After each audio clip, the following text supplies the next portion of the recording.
Bonsoir à tous, bonsoir à chacun et chacune d'entre vous. J'ai grand plaisir de vous retrouver ce soir, bien nombreux, pour ce nouveau rendez-vous de la chaire ingénieur Objectif Transition. Alors, particularité de cette soirée, elle s'inscrit également, vous voyez le petit logo en bas à droite, dans cette année anniversaire des 100 ans de la FABI, la Fédération des associations belges d'ingénieurs, qui fête en 2026 son centenaire donc. Comme vous le savez peut-être, la FABI déploie une série d'initiatives pour mieux faire connaître les réalités de la profession et encourager les vocations auprès des jeunes. À cet égard, n'hésitez pas à les suivre sur les réseaux. Ils viennent notamment de lancer toute une série de vidéos sur des métiers inspirants, notamment dans le cadre de la Journée mondiale de l'ingénierie pour le développement 4 mars. Nul doute que la conférence de ce soir, comme les autres conférences de la chaire, continueront d'inspirer la communauté des ingénieurs de Belgique également. Je suis très heureux d'accueillir notre conférencier de ce soir, Fabrice Bonifay, qui nous fait le plaisir d'être parmi nous après Paris, donc bienvenue à Mons. Il était temps. Je ne vais pas tarder à lui céder la parole, mais avant cela, j'aimerais partager quelques informations et éléments de contexte avec vous. Très bref retour d'abord pour ceux qui n'ont pas l'habitude de venir nous voir sur la conférence de décembre dernier où nous avons le plaisir d'accueillir Aurore Stéphane sur le sujet des enjeux et défis des métaux au XXIe siècle. L'occasion pour nous de progresser sur notre compréhension de la situation et d'élaborer des constats, mais aussi de découvrir des pistes d'action avec elle. Et comme toutes les autres conférences, la vidéo de la soirée est disponible sur notre site et sur la plateforme YouTube du MUMONS. Ce fut également l'occasion d'échanger de façon très conviviale, comme à l'habitude, comme en témoignent ces quelques photos, et fêter dignement, comme on l'a rappelé maintes fois avec Aurore Stéphane, la Sainte Barbe, patronne de notre faculté. Les photos qui sont là sont l'occasion pour moi de dire un tout grand merci à nos collègues de la régie qui se démultiplient sur 2 événements ce soir. Merci, avec un petit rush, aux étudiants du bar et les collègues du Cercle Photo, au Foulard Bleu et qui nous épaulent à chaque événement. Merci également à Valérie que vous retrouverez dans le hall d'entrée de la librairie Scientia qui nous fait le plaisir d'apporter tous ces livres de la librairie et la possibilité avec Fabrice Bonifay tout à l'heure d'avoir quelques dédicaces. Alors ce soir, nous inaugurons d'ailleurs une nouvelle initiative autour de la lecture et des ouvrages, une bibliothèque éphémère partagée. Alors l'objectif, vous pouvez le comprendre facilement, partager les livres qui nous ont marqués, inspirés, questionnés. Le principe est simple, vous l'avez reçu dans l'email, normalement, vous déposez un livre et vous en choisissez un autre en échange. On a vu quelques dépôts déjà tout à l'heure. Merci déjà pour cela. Il peut s'agir d'un livre, d'un roman, d'une bande dessinée, d'un essai ou d'un autre format dont la thématique est en lien avec les sujets de la chaire. Faire communauté et progresser ensemble, quoi de mieux qu'un partage de livres pour faire vivre dans d'autres espaces-temps notre belle raison d'être de notre chaire. Et donc, c'est l'occasion pour moi de remercier Florence, François et Jérémy pour la concrétisation de ce joyeux projet. Et nous comptons évidemment sur vous pour faire vivre ce projet collaboratif dans le temps. Alors, toujours dans les nouvelles, les informations, pour les habitués ont l'habitude maintenant, mais donc vous retrouvez dans les couloirs, comme à l'habitude, notre fresque sur notre cheminement collectif depuis novembre 2024. Et elle se complète encore et encore. Donc elle est toujours accompagnée d'un mur blanc sur la droite, un mur de partage qui accueillera vos post-it, c'est ce que vous avez sur vos tables. Comme beaucoup ont l'habitude maintenant, ces post-it servent de support de communication, un support pour annoter, pour y partager quelques mots, une idée, une réflexion, une émotion, un dessin, un schéma. Comme vous le savez et vous le voyez sur la représentation, nous en ferons bon usage. Les informations sur notre cycle étant partagées, nous revenons au contexte de la conférence d'aujourd'hui. Fabrice Bonifay vient de nous parler des nouveaux modèles. Alors, je lui laisserai la place pour parler de ces nouveautés, nouveaux modèles. Mais pour percevoir un petit peu l'ampleur et la portée de son intervention, je vais prendre quelques minutes pour vous décrire le mouvement global dans lequel tout ça s'inscrit. Si on prend un peu de hauteur, on observe en effet, notamment chez nos voisins français, et pourquoi français? Parce qu'actuellement, il y a un peu plus de visibilité structurelle sur les initiatives françaises. De nombreuses initiatives se concrétisent, s'articulent, se conjuguent. Et pour n'en citer quelques-unes qui méritent d'être connues, je mentionnerai volontiers le C3D, vous les retrouvez sur le slide, le Conseil des directeurs des développements durables, justement présidé par Fabrice, qui assemble en un réseau unique l'ensemble des directeurs, directrices, responsables de développement durable d'entreprises, organisations privées et publiques. Donc c'est ainsi qu'il y a plus de 400 membres qui échangent leurs bonnes pratiques, co-construisent de nouvelles solutions et passent à l'action. Un autre exemple intéressant, inspirant, c'est la CEC, la Convention des entreprises du climat, qui, par un parcours immersif, incite les leaders à basculer. Il me plaît de vous partager la raison d'être de la CEC, de la Convention des entreprises pour le climat. Rendre irrésistible la bascule d'une économie extractive vers une économie régénérative d'ici 2030. Et ils y mettent le cœur à l'ouvrage. C'est ainsi qu'à ce jour, c'est déjà 3000 dirigeants. Et donc, les dirigeants, c'est uniquement les CEO, les numéros 1 d'entreprise, accompagnés de leurs responsables RSE, qui participent à ce parcours et qui ont vu leur regard changer par rapport au monde dans lequel ils évoluaient. En somme, ça représente près de 1500 entreprises qui ont donc pu déjà construire des plans d'action pour un avenir qui intègre les nouvelles réalités. Au niveau plus académique, une autre initiative, l'écosystème du campus de la transition, situé non loin de Paris, réinterroge ce que peut être l'enseignement supérieur et ses modalités d'apprentissage, tant au niveau des temporalités et des espaces, dans leur cas, il s'agit d'un tiers-lieu ouvert et participatif, que des pratiques pédagogiques de type intégratif, de type tête, cœur, corps. Par ailleurs, des entreprises aussi se questionnent en profondeur, que ce soit au niveau de leur impact et de leur fonctionnement. Il faut savoir que la France compte aujourd'hui plus de 2500 entreprises dites entreprises à mission, donc c'est un statut légal qu'ils vont chercher. Et parmi celles-ci, je vais en citer une entreprise pionnière, Norcis, qui a développé il y a déjà plusieurs années son modèle de perma-entreprise, respectueux du vivant. Et puis, depuis quelques mois, cette entreprise donne désormais dans son conseil d'administration la voix à la nature, en intégrant dans son conseil d'administration un représentant de la nature. Bref, nous assistons à une vraie lame de fond qui se met en place, les choses bougent, et vite, ce qui était encore inimaginable hier émerge et devient bien présent. À cet égard, la théorie des deux boucles qui apparaît du Berkana Institute éclaire sur ce qui se passe lorsqu'on est face à un changement de système. Alors, que nous dit ce modèle ? Après est arrivé à son apogée un système, le système dominant qui est amené à disparaître.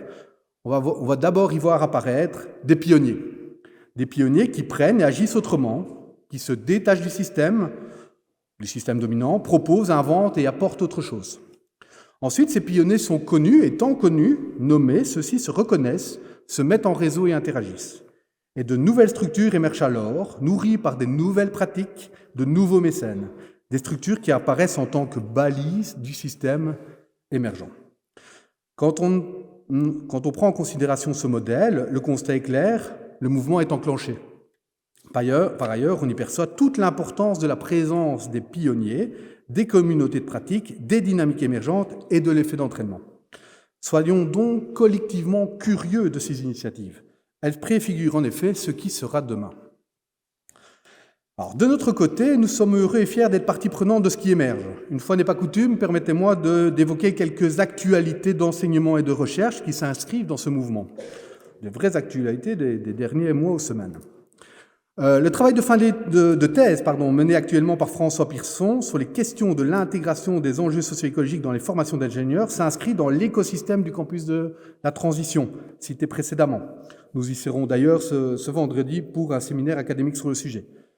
Nous collaborons également actuellement avec la CEC, que je vous ai mentionné tout à l'heure, la Convention des entreprises pour le climat, qui est active également sur le monde académique, sur les dirigeants des universités, et dans notre cas, en espérant la concrétisation d'un projet européen déposé, un projet qui vise à accompagner les établissements d'enseignement supérieur du territoire montois face aux enjeux socio-écologiques. Des travaux de recherche sont également menés sur des dynamiques émergentes au sein des entreprises wallonnes. Je pense notamment au travail de fin d'études de Louise, le mineur, qui a eu l'opportunité de récolter des interviews et d'étudier les postures et démarches de plusieurs CEO wallons, des CEO qui s'engagent, tels que la Maison d'Andoy, Costéry, Réalcôme, Carmeuse et Cosucra. Petite parenthèse, Louise vient d'être primée aux ERA Awards 2026, et bravo à elle du coup. Et vous avez ainsi la possibilité de retrouver son travail sur le site de la Fondation des Générations Futures qui propose ce prix, donc le prix HERA. Vous allez retrouver la primée de l'Université de Mons.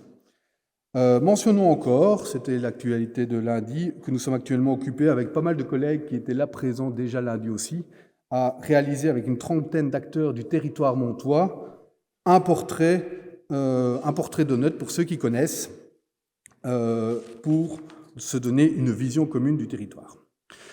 Évidemment, sur le territoire, nous ne sommes pas seuls, et à cet égard, je n'en citerai qu'un seul, autre acteur, petit cocorico montois pour Corporate Regeneration, avec Vincent. Vincent, je ne t'ai plus revu dans la salle.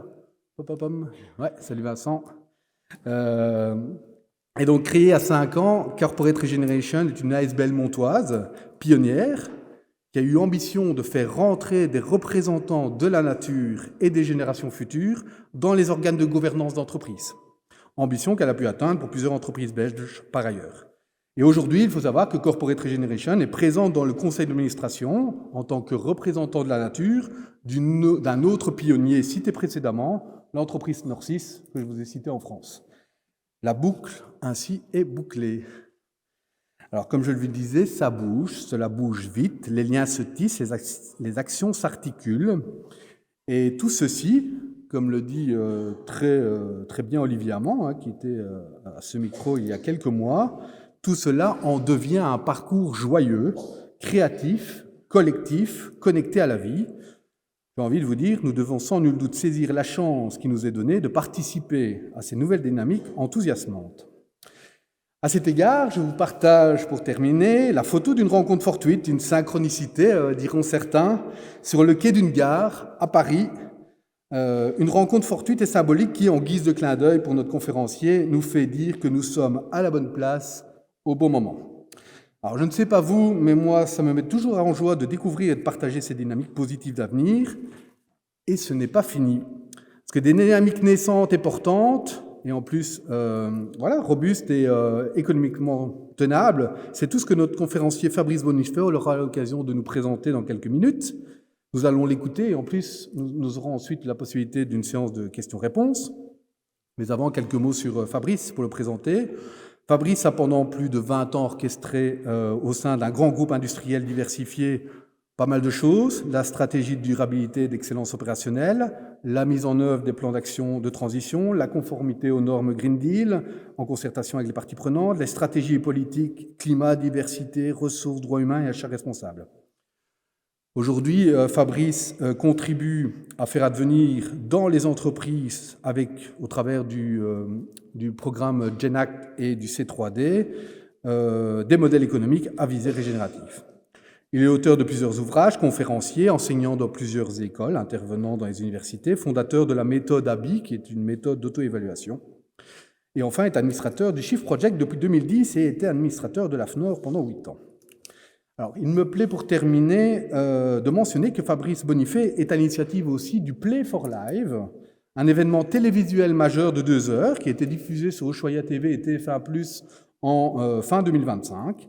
Ce show hybride, mêlant des interventions scientifiques de Jean-Marc Jancovici, Eddy Sylvestre, Olivier Amand notamment, et des moments musicaux, a pour ambition, un peu comme nous, de mobiliser les décideurs face à l'urgence au travers d'un moment de partage à la fois inspirant et joyeux. Je vous invite vivement à aller visionner cet événement désormais accessible sur YouTube, donc le Play for Life. Mais pour l'heure, place à Fabrice et merci de ta présence.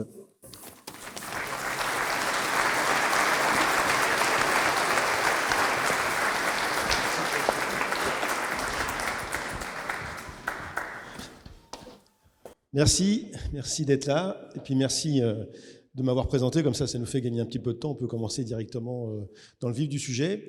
Donc, je vais vous raconter ce que je fais au quotidien dans les deux organisations dans lesquelles j'évolue aujourd'hui, donc le Genact, le C3D, et puis aussi en tant qu'administrateur du Shift Project. Donc, notre obsession, c'est d'essayer de trouver des nouveaux modèles économiques crédibles par rapport aux enjeux qui sont les nôtres aujourd'hui. Et on a quelques pistes qui, j'espère, vont vous intéresser et qui sont duplicables, bien sûr, dans le monde entier.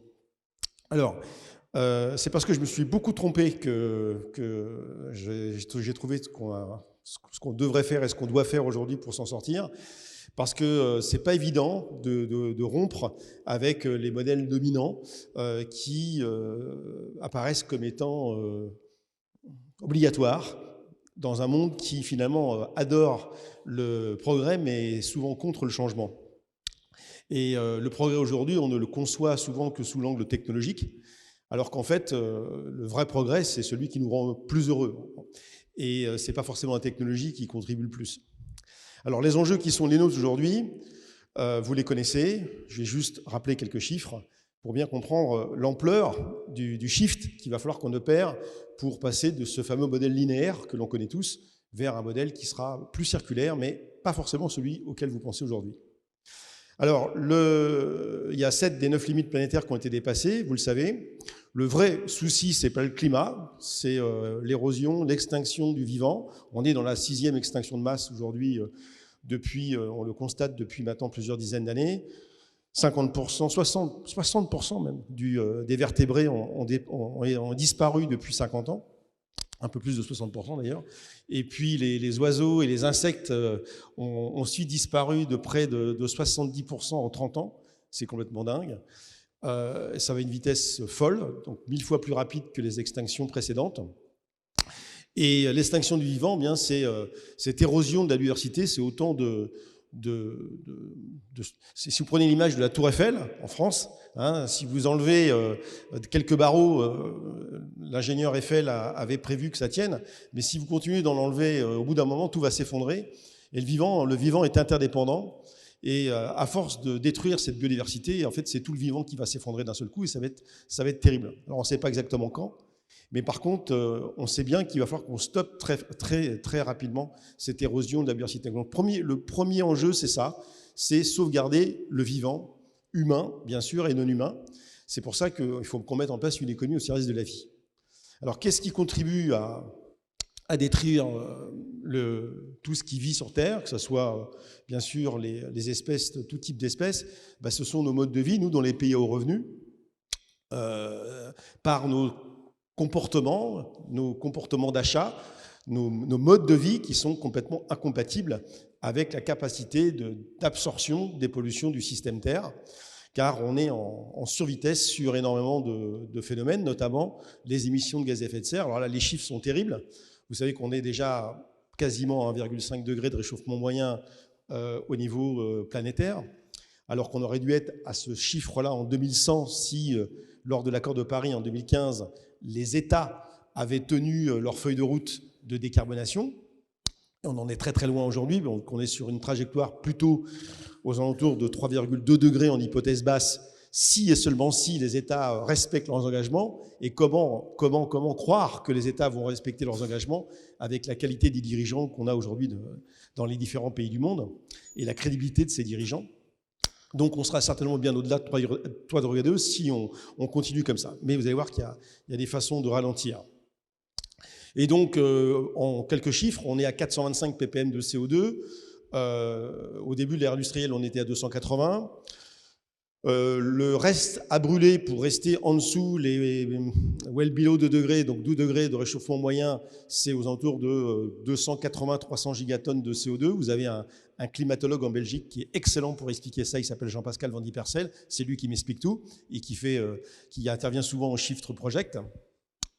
Et donc, quand on sait que les émissions liées aux activités humaines de GES, donc l'ensemble des gaz à effet de serre, c'est aux alentours de 53 gigatonnes par an. Vous faites 300 divisé par 53, donc ça veut dire que finalement on sera aux alentours des 2 degrés de réchauffement dans la décennie de 2030 à 2040, c'est-à-dire près de 60 ans après avant la date qui était prévue lors de l'accord de Paris. Donc c'est vraiment une catastrophe. Donc si on voulait se remettre dans les clous de l'accord de Paris, aujourd'hui, il faudrait réduire l'empreinte carbone de l'humanité d'environ 5% par an pendant 25 ans. Et ensuite, dans la deuxième partie du XXIe siècle, aller chercher le carbone en excès en boostant les puits de carbone pour revenir aux alentours de 500 ppm de CO2 à l'horizon 2100. Parce qu'en fait, on va y arriver. Donc, c'est un effort qui est complètement dingue parce que, comme dit Jean Covici, il y a 2 fois dans l'histoire où on a fait moins 5% d'émissions de gaz à effet de serre en absolu, c'est-à-dire toutes émissions confondues. C'était lors du Covid en 2020 et à la fin de la Deuxième Guerre mondiale, lorsque l'économie du Japon et de l'Allemagne ont été mis à terre à cause de la Deuxième Guerre mondiale et des conséquences pour ces 2 pays, où là aussi il y a eu une baisse drastique de la production qui s'est enregistrée et qui a montré que en fait, pendant près de 2 ans, il y a eu presque 2 ans, il y a eu une diminution de 5%, puis après vous savez, c'est reparti de plus belle avec un effet rebond monstrueux. Donc, arriver à faire moins 5% tous les ans à partir de maintenant jusqu'en 2050, et ensuite tenir cette neutralité carbone planétaire, c'est-à-dire ne pas dépasser les 24 gigatonnes de CO2 qui sont capables. Enfin, si on reste à 24 gigatonnes, eh bien les puits de carbone naturels, que ce soit la photosynthèse ou l'absorption océanique, sera capable d'absorber ce CO2 sans rajouter, sans saturer, sans concentrer plus ce CO2 dans l'atmosphère. Donc le changement climatique sera stoppé. C'est ça la neutralité carbone en fait. C'est pas de n'émettre zéro tonne de CO2, c'est juste impossible, mais c'est d'être en deçà de la capacité des puits de carbone à absorber ces quantités. Alors ça c'est le défi que nous avons. Le vivant, c'est de lui foutre la paix. Donc comment on va faire pour renaturer, pour restaurer un maximum de zones qui va permettre aux vivants de se redévelopper, parce qu'il n'a pas besoin de nous pour ça, mais pour ça, il faut lui laisser la place pour ça, l'espace vital, donc de créer des corridors qui lui permettront de se développer. Donc ça, c'est un enjeu majeur. Diminuer l'empreinte carbone de l'humanité, à commencer par nous, les pays aux revenus, parce qu'on est les premiers responsables du sujet. Donc c'est nous les premiers qui avons domestiqué en fait ces fameuses énergies fossiles au début du 19e siècle. Donc on a une dette carbone devant tous les autres pays du Global Sud qui n'ont pas eu la même chance que nous de domestiquer ces énergies. Et d'ailleurs, le peu d'énergie fossile qui reste à notre disposition, qu'on peut encore utiliser, on devrait d'ailleurs le consacrer à développer des infrastructures dans les pays du Sud, plutôt qu'à essayer de continuer, nous, de maintenir des modes de vie qui sont clairement incompatibles avec la soutenabilité du système Terre. Alors on ne le fait pas aujourd'hui, on est très égoïste. On a bien vu le comportement de certains grands États qui disent tout pour nous et rien pour les autres. C'est vraiment des comportements complètement irresponsables, alors qu'on devrait faire plus que jamais preuve de solidarité entre les nations, parce que bien sûr, comme vous le savez, le changement climatique, il est global et il s'appliquera de la même manière, enfin les conséquences s'appliqueront de la même manière que vous soyez en Belgique, au Ghana ou n'importe où sur cette planète. Alors, ça vous le saviez, il fallait le dire.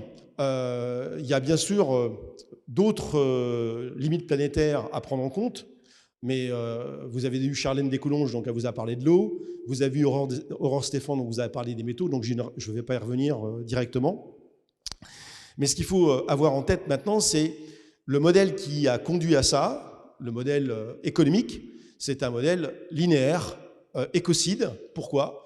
Parce qu'en fait, on va chercher dans la planète, on va chercher dans les entrailles de la Terre des ressources minérales qu'on ne paye pas. Alors, soit c'est des différents types de métaux, il y en a à peu près une centaine dans le tableau de Mendeleïev, dans l'élément périodique, et puis on va chercher aussi des énergies fossiles qu'on ne paye pas non plus, parce qu'en fait, ces ressources, elles sont gratuites apportées par Mère Nature.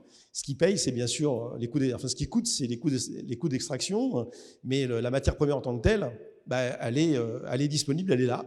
Et les entreprises qui savent les mieux les transformer, qui savent les mieux les exploiter, sont les plus riches aujourd'hui, parce qu'en fait, le système économique, c'est ni plus ni moins que notre capacité à transformer des ressources qu'on n'a pas payées avec de l'énergie très largement disponible aujourd'hui encore, mais avec un coût écologique qui est juste démentiel. Et tout ça, ça permet de fabriquer des objets dont certains en ont besoin, puis d'autres un peu moins besoin. On fait acheter ces objets par des gens qui n'en ont pas toujours d'ailleurs l'utilité, avec de l'argent qu'ils n'ont pas toujours, d'ailleurs on leur fait emprunter ça, tout ça pour impressionner d'autres gens qui n'en ont strictement rien à faire. C'est ça en fait le système économique dans lequel on évolue aujourd'hui. Et sur les 100 000 milliards de PIB mondial, de produits intérieurs bruts, parce qu'en fait on mesure la richesse aujourd'hui d'un pays par sa capacité à générer du PIB, et le PIB, c'est à la fois très bien et très nul, très mauvais. Bien quand il s'agit de fabriquer de construire des hôpitaux ou des objets vraiment utiles, mais il y a tout un tas de trucs dans l'économie aujourd'hui qui pourraient ne pas exister, et ça ne rendrait pas plus malheureux les gens. Et c'est ça qui est terrible d'ailleurs dans notre façon de mesurer la richesse. Eh bien, pour ces 100 000 milliards de PIB, on utilise 100 milliards de tonnes de matières premières aujourd'hui. C'est complètement fou. Et le taux de recyclabilité de ces matières premières après un premier cycle dans l'industrie, c'est que 7,2%. Et ça ne fait que baisser. Donc on réutilise de moins en moins les matières premières qu'on a extraites pour les réinjecter dans les circuits économiques. Alors vous allez me dire, mais comment est-ce possible? Alors qu'on n'arrête pas de parler de recyclage, qu'on recycle de plus en plus, etc. Mais en fait, c'est vrai et c'est faux. Oui, on recycle plus aujourd'hui, mais quand on recycle des matières premières qui ont été mélangées, eh bien, on ne peut pas les recycler à l'infini.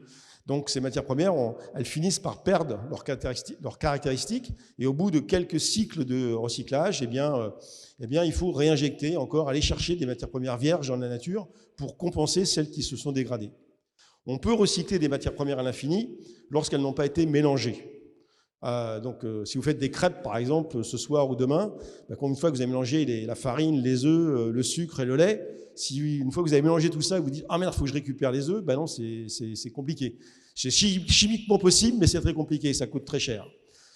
C'est pour ça d'ailleurs que les industriels aujourd'hui, le recyclage, c'est pas la solution. C'est pas la solution parce que ça incite les industriels d'aller chercher toujours des matières premières vierges, et donc on ne règle pas le problème. Donc on passe d'une mort rapide à une mort lente, mais dans les deux cas, il n'y a pas d'issue. Alors cette économie linéaire, elle a un autre souci aussi, c'est que, bien entendu, on est très dépendant, et c'est là que ça va peut-être plus encore vous parler, on est très dépendant des pays qui possèdent en fait les ressources qui sont nécessaires à l'industrie, tout type d'industrie. Et là, il faut dire qu'au niveau planétaire, tout ça, c'est très très mal réparti. Donc, il y a très peu de pays, en fait, qui aujourd'hui ont ces ressources et qui alimentent tous les autres. Et le continent européen est particulièrement démuni par rapport aux ressources critiques dont on va avoir besoin pour assurer cette fameuse transition dont on parle tout le temps. Et pourquoi? Parce que l'Europe importe, grosso modo, 97% de ces énergies fossiles aujourd'hui, dont elle a encore besoin pour son industrie. C'est complètement dingue. Donc on a encore un petit peu de gaz en Europe, mais on n'a pas de pétrole liquide, quasiment pas. Et concernant les métaux critiques, alors là c'est pareil, c'est plus de 90% des métaux qui sont importés. Et non seulement on n'en a pas physiquement, mais en plus on ne sait même pas les raffiner. Donc on est doublement dépendant des pays qui maîtrisent à la fois les gisements, mais aussi les capacités de raffinage. Donc, tant qu'on a encore des quantités suffisantes pour faire du trading mondial de ces matières premières, ça va. Tant qu'on est capable de les acheter, ça va.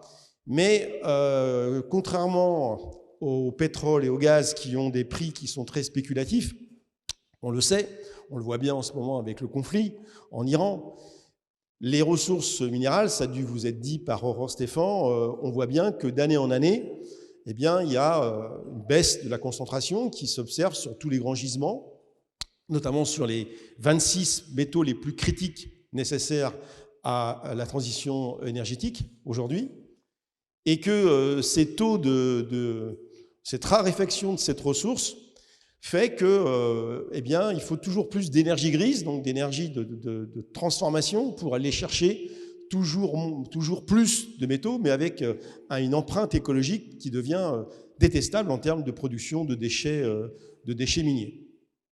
Et donc, il y a 40 ans, la tonne de cuivre était à 107 $ la tonne, aujourd'hui elle est à 15 000 $ la tonne, c'est complètement dingue. Et donc les taux de concentration sont passés de 0,7, 0,8% pour le cuivre, Aurore a dû vous le dire, à 0,5, 0,4, 0,5%. Donc ça ne fait que baisser, donc il faut remuer toujours plus de roches pour récupérer la même quantité. Alors quand on voit maintenant la demande des industriels concernant les demandes en métaux critiques pour faire des voitures électriques, pour faire des data centers, pour faire des réseaux, quand on fait le sigma de cette demande et quand on regarde l'offre derrière, bien on voit bien que d'ici quelques années, c'est même pas en décennies, c'est quelques années, c'est une dizaine d'années, eh bien il faudrait qu'on puisse multiplier par 3 et quelques la production de cuivre au niveau mondial, donc passer de 21 ou 22 millions de tonnes à 60 millions de tonnes, comme ça en 15 ans. Ça se passera pas comme ça. C'est x 17 ou 18 pour le nickel, x 19 pour le cobalt, x 70 pour le lithium, c'est complètement dingue. Donc tout ça, ça n'arrivera pas. Ça n'arrivera pas parce qu'il n'y aura pas de toute façon les capex, il n'y aura pas les sites, il n'y aura pas d'acceptation sociétale de toute manière, compte tenu des conflits d'usage que tout ça, ça va générer si on doit réouvrir des mines, notamment en Europe, alors qu'on a une densité de population qui est complètement dingue et qu'il n'y aura pas suffisamment d'eau, ne serait-ce que ça, pour raffiner tous ces métaux. Donc tout ça, ça n'arrivera pas.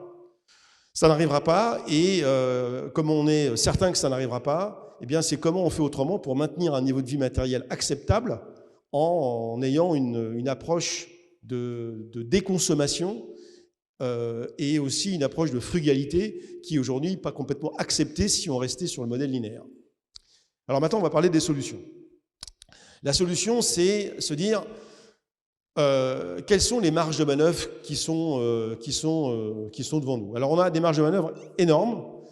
La première marge qui est mal utilisée, c'est déjà le patrimoine qui est à nos dispositions, le patrimoine bâti, toutes les machines que nous avons déjà, tout ce que nous produisons, tout ce que nous avons déjà produit, et quand on regarde un petit peu les taux d'utilisation de ce qu'on a déjà produit depuis des décennies, c'est complètement affolant. Pour donner un exemple, pendant le Covid, il y avait une jeune photographe hollandaise qui s'est amusée à photographier tous les objets qu'elle avait chez elle, une famille de 4 personnes. Et bon, c'est un peu idiot comme jeu, mais elle l'a fait. Et donc, elle a tout photographié. Elle avait mis son appareil photo sur un trépied et tout y est passé, les Playmobil des enfants, les vêtements, la vaisselle, etc., l'outillage. Et elle a compté le nombre d'objets qu'elle avait chez elle. Elle avait 12 000 objets chez elle. Et c'est à peu près ce qu'on a, parce que c'est une famille classique, finalement. Alors qu'il y a 50 ans, on avait à peu près, nos grands-parents avaient 300-400 objets chez eux. On est passé de 300 à 400 objets à 12 000.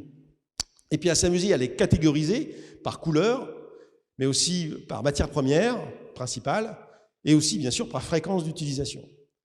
Et la fréquence d'utilisation, la loi de Pareto est passée par là. Il y a près de 80% des objets qu'on a chez nous qu'on n'utilise quasiment jamais, et qu'on n'utilisera d'ailleurs sans doute jamais avant notre mort, dans des livres qu'on a lus qu'on ne relira pas, de la vaisselle qu'on a au fond d'un placard qu'on n'utilise jamais, etc. Et ça, c'est 80% des objets qu'on a chez nous. Mais tout ça, c'est quand même des matières premières transformées avec de l'énergie quand même. C'est des choses qu'on stocke chez nous là, qui ne servent à rien. Voilà. Donc, ça veut dire qu'en fait, on a déjà une sous-utilisation chronique de tout un stock énorme qu'on utilise mal. Quand on regarde maintenant sur les bâtiments, un sujet que je connais bien, très bien même, pour avoir travaillé dans une grande entreprise française dans ce domaine-là, à un très haut niveau, eh bien, le taux d'utilisation des bâtiments aujourd'hui, il est, pour les bâtiments publics, de 15 à 20% du temps, en moyenne. Et quand on fait un scan espace par espace, on s'aperçoit qu'on a certains espaces dans les bâtiments publics où on tombe à moins de 1% du temps d'utilisation. Moins de 1% du temps d'utilisation. Les voitures aujourd'hui, les gens qui font à peu près 15 000 km par an, c'est à peu près le kilométrage moyen qu'on fait en voiture, eh bien, ça veut dire qu'on utilise son véhicule 4% du temps, et 96% du temps, les voitures sont arrêtées. 96% du temps, elles prennent de la place sur l'espace public. C'est pareil pour les vêtements. Les vêtements, en 1991, l'humanité fabriquait 7,6 milliards de pièces de vêtements. Et c'était moins de 1% des émissions de gaz à effet de serre à l'époque, l'industrie textile. Aujourd'hui, on en fabrique 130 milliards de pièces de vêtements. Et la plupart de ces vêtements, on les porte moins de 5 fois avant de les jeter. C'est vrai ce que je vous dis. Hein. Et il y en a 70% de votre garde-robe que vous n'utilisez quasiment jamais et que vous finirez par jeter, bien sûr, ou donner. Mais c'est aussi, là encore, des matières premières transformées. Alors, je vais arrêter là l'énumération. Vous avez compris qu'on a beaucoup d'objets avec des taux d'utilisation qui sont extrêmement faibles. Et c'est pour ça qu'on a eu l'idée, finalement, de se dire, ce qui est important, c'est pas forcément de posséder, mais d'utiliser. Et la vraie liberté demain, ça sera de pouvoir jouir de tout, sans forcément précisément tout posséder. On nous a fait croire que le bonheur, c'était d'accumuler, comme des écureuils qui accumulent des noisettes. Enfin, eux, les écureuils savent qu'ils peuvent les bouffer, alors que nous, on accumule, alors qu'on n'est même pas capable de tout absorber. C'est un peu idiot quand même. Donc, l'économie que l'on propose, c'est une économie, bien sûr, de l'usage, de la haute intensité d'usage, pour fabriquer moins, mais utiliser plus, donc mutualiser. Et pour que ce ne soit pas la foire d'empoigne, bien sûr, il faut l'organiser. Alors, je vais vous donner un exemple pour une industrie qui est parmi les plus polluantes, parce qu'il y a, si vous faites le bilan carbone global des différents secteurs d'activité, c'est clairement la production aujourd'hui, c'est le transport qui pollue le plus. Après, vous avez le bâtiment, puis après, vous avez la production de l'énergie. Alors, le bâtiment, c'est énorme. Moi, je connais les chiffres en France, pas en Belgique, mais c'est 25%, un quart des émissions liées à l'industrie du bâtiment, et 43% des émissions de gaz à effet de serre. C'est complètement dingue, quoi. Plus d'un tiers. Et comment on fait baisser l'empreinte carbone de cette industrie? Vous allez me dire, bon, on va faire du béton bas carbone, on va faire du bois, on va faire...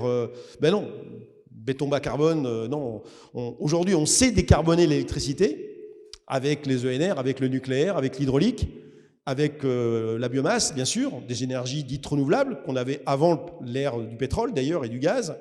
Par contre, on ne sait pas décarboner à l'échelle à laquelle on devrait pouvoir le faire, la fabrication du ciment ou même de l'acier, on ne sait pas. Et c'est 60% des émissions, quand même. 60% des émissions qu'on ne sait pas décarboner aujourd'hui. Parce qu'on a confondu, en fait... Si vous invitez un historien des transitions qui s'appelle Jean-Baptiste Fressoz, il vous expliquera que, oui, on a constaté depuis 200 ans des transitions technologiques majeures aujourd'hui avec l'IA, mais des transitions énergétiques, il n'y en a jamais eu. Jamais eu. On n'a fait qu'empiler les sources énergétiques les unes sur les autres sans, finalement, que les énergies un peu plus propres d'aujourd'hui remplacent les énergies sales d'hier. Et d'ailleurs, ce qui s'est passé, c'est qu'on a remplacé les énergies propres d'avant le 19e siècle par des énergies fossiles très sales. Là, on essaye de refaire le chemin inverse en essayant de booster les énergies renouvelables, qui sont des énergies propres. Mais est-ce qu'on désinstalle en même temps des énergies fossiles lorsqu'on installe des systèmes de production ENR? Ben non, on les empile les unes sur les autres. Donc oui, l'intensité carbone de l'humanité par dollar ou euro investi baisse, mais en absolu, eh bien, on continue d'augmenter nos émissions de 1,6 à 2% par an. Et donc, il n'y a aucun découplage qui s'opère entre la production de richesse économique et bien sûr les émissions de gaz à effet de serre. Et c'est pour ça, et c'est ça le problème. Alors, pour le bâtiment, on vient me dire, mais comment on fait? Alors, nous, ce qu'on propose pour le bâtiment, c'est de se dire, ce qui serait possible de faire, c'est faire des bâtiments qui pourraient être à haute intensité d'usage et qui pourraient selon une chronotopie d'utilisation donnée, servir à l'utilisateur principal et servir à d'autres moments à des utilisateurs secondaires, tertiaires et quaternaires. L'idée, c'est de dire, ayons une vision de l'utilisation d'un actif immobilier où on va pouvoir, comme on le fait pour les trains aujourd'hui ou pour les avions, avoir une approche en yield management pour essayer de faire en sorte que le bâtiment soit utilisé le plus possible. Ça fonctionne dans le transport, et c'est ce qui fait la rentabilité des systèmes de transport. Donc, il y a tout un système de pricing qui fait que si vous prenez les billets à tel moment, etc., c'est un peu moins cher. Etc. Tout est fait, en tout cas, pour que le train, quand il part, ou quand l'avion, quand il décolle, il soit plein. Mais pourquoi on ne raisonne pas de la même manière pour les bâtiments, finalement? C'est pas complètement idiot. Et d'avoir cette approche de haute intensité d'usage, ça permettrait tout simplement d'avoir moins besoin de construire, parce qu'on pourrait mieux se répartir finalement les espaces. Vous allez me dire, mais non, c'est pas possible parce que tout le monde a besoin des espaces en même temps. Ben, si c'était vrai, les bâtiments seraient pleins en même temps partout, mais c'est complètement faux. C'est pas ça qui se passe. il y a bien une chronotopie d'usage. Donc on est très très mauvais là-dedans. Et donc il va falloir qu'on apprenne à faire transpirer ces assets, c'est-à-dire avoir une approche de l'utilisation plus rationnelle des mètres carrés, de manière à ce qu'on puisse construire moins, mais utiliser plus. Et c'est tout à fait possible parce qu'il y a plein d'exemples aujourd'hui dans le monde de bâtiments où les maîtrises d'ouvrage, les propriétaires ont eu ce raisonnement. Et bien sûr, c'est bien meilleur pour l'environnement parce que le mètre carré le moins impactant, c'est celui qu'on ne construit pas, évidemment. Alors, pour arriver à faire ça, il y a un autre levier qui est extraordinaire, qu'on sous-utilise complètement. C'est une économie qui existe depuis très longtemps, mais qui n'a pas encore émergé à cause de la comptabilité. C'est l'économie de la fonctionnalité de la coopération. Alors, je ne sais pas si vous avez peut-être entendu parler de cette approche, qui n'est pas nouvelle, hein. Ça existe déjà depuis longtemps, mais qui était en train de retrouver une deuxième jeunesse en ce moment, parce qu'on a trouvé, finalement, qu'est-ce qui a fait que ça ne s'est pas développé plus. Alors, qu'est-ce que c'est que cette économie?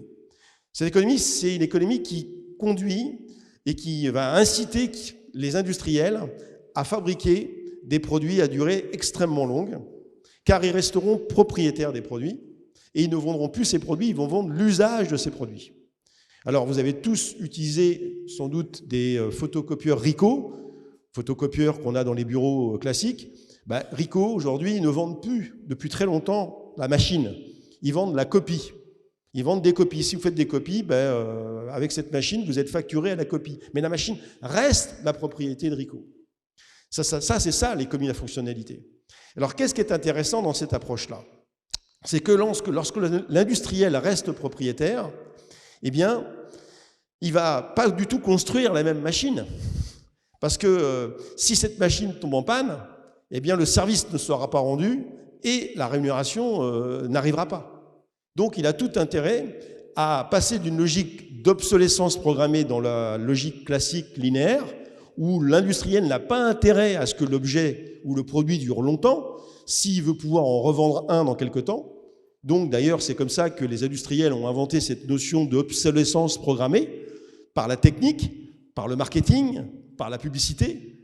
Parce que si les produits duraient trop longtemps, si les vêtements duraient trop longtemps, si les voitures duraient trop longtemps, il n'y aurait pas de réachat de la part des consommateurs, et donc il n'y aurait pas de chiffre d'affaires pour les entreprises. Et c'est ça qui nous tue, en fait.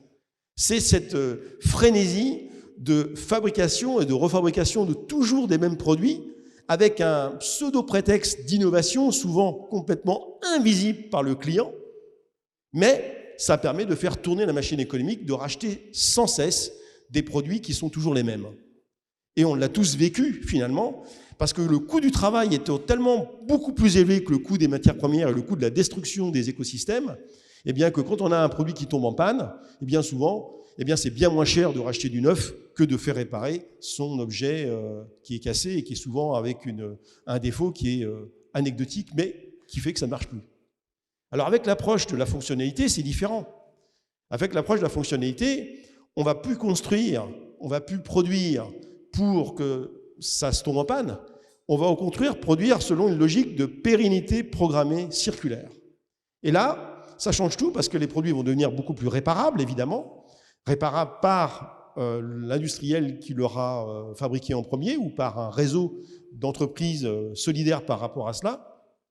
Et surtout, c'est ça qui est complètement fou dans cette histoire, c'est que l'industriel va, en restant propriétaire de ses produits, reste propriétaire des équipements qu'il compose.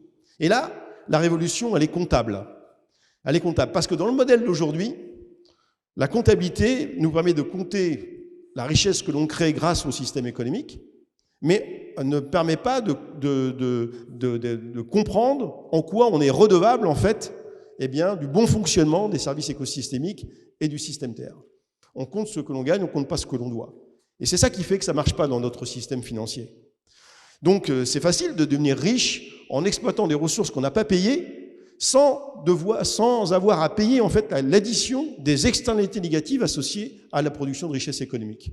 Ça s'appelle les émissions de CO2, ça s'appelle la mauvaise qualité de l'air, ça s'appelle les polluants éternels, qui nous rendent malades aujourd'hui.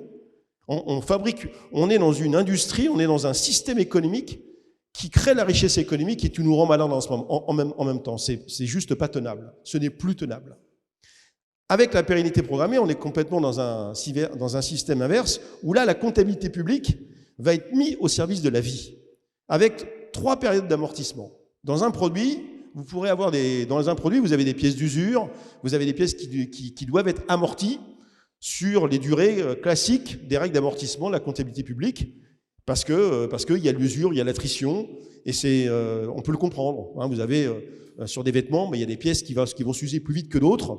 Sur des machines, c'est pareil. Mais il y a aussi des équipements qui vont pas du tout s'altérer avec l'utilisation du produit. Parce que ce sont des pièces de jonction, parce que ce sont des pièces de structure. Et là, pourquoi amortir sur 4-5 ans des équipements ou des composants qui pourraient tenir pendant des dizaines d'années? C'est un peu idiot d'amortir ça sur des si courtes périodes.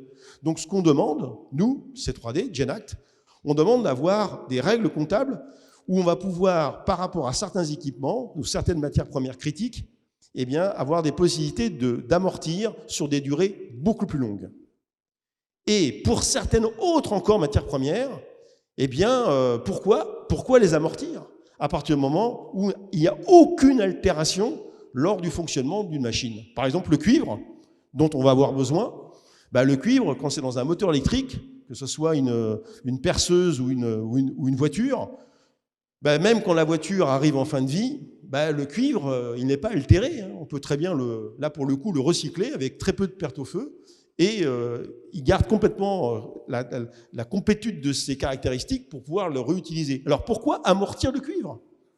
Et c'est pour ça qu'on souhaite, nous, que demain, les organisations, les entreprises puissent qu'on puisse créer une nouvelle classe d'actifs, une classe d'actifs durabilité, une classe d'actifs matériaux, dans lesquels on va mettre dans cette classe d'actifs, eh bien, les équipements, les matières premières dont l'entreprise va avoir besoin pour maintenir son activité économique sans les vendre à leurs clients, donc sans en perdre la possession, parce que pour l'entreprise, ça va devenir finalement un patrimoine du capital, un capital nature, un capital matériaux indispensable à sa pérennité.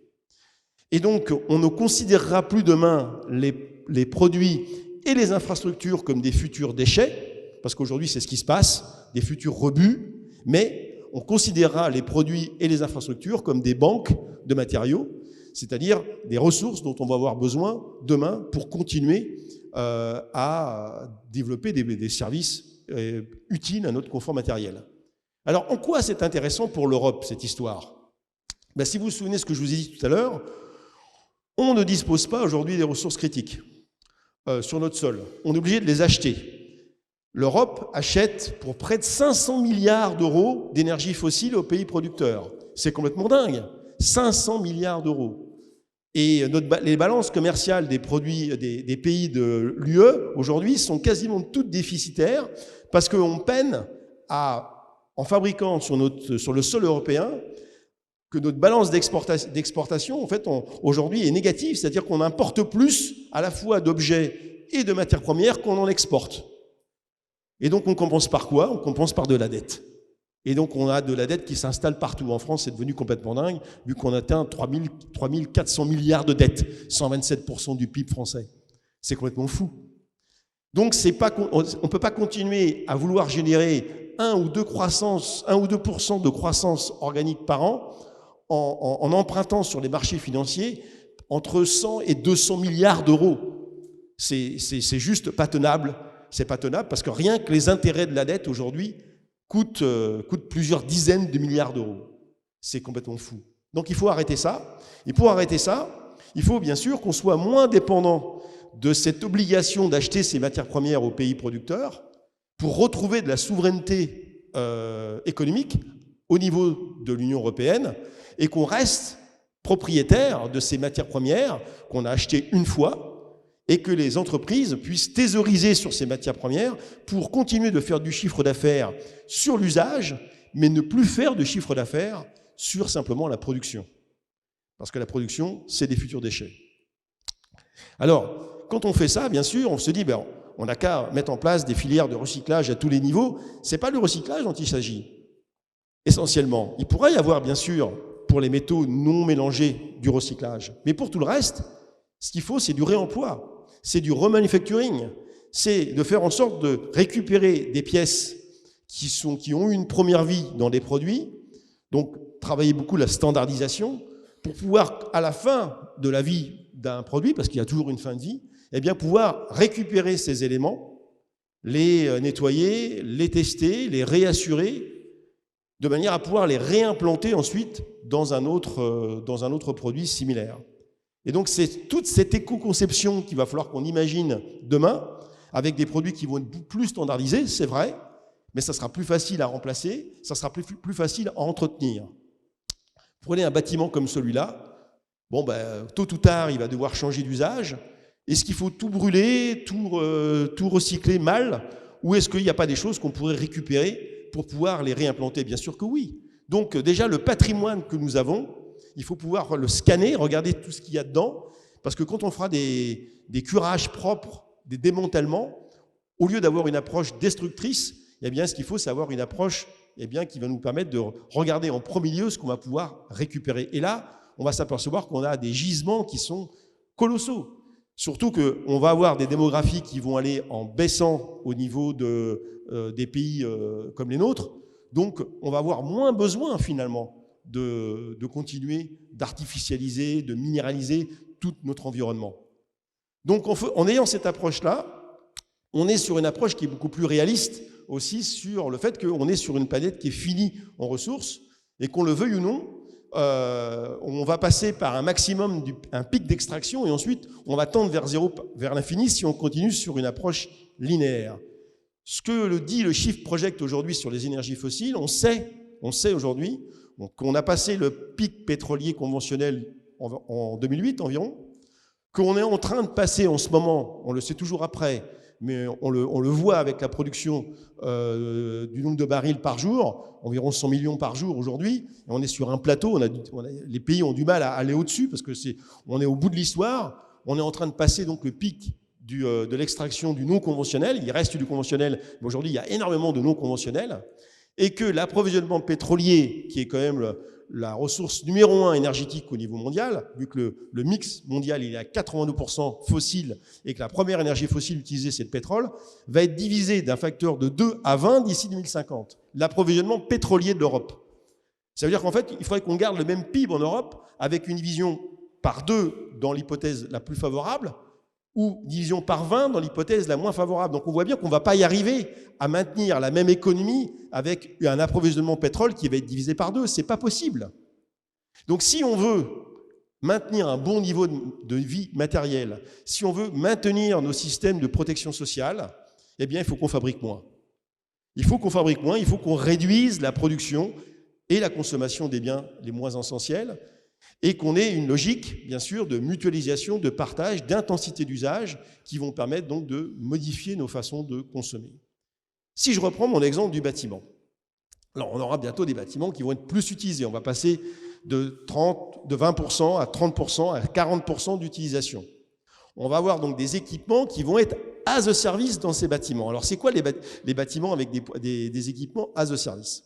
Si vous prenez un bâtiment dans un mode économique classique, vous avez une maîtrise d'ouvrage qui va faire le design du bâtiment avec un architecte, et une fois que le design est fait avec l'architecte, eh bien, le cahier des charges est élaboré et il est envoyé à des constructeurs pour que les constructeurs puissent faire un prix concernant cet ouvrage, que ce soit d'ailleurs de la réhabilitation ou de la construction neuve.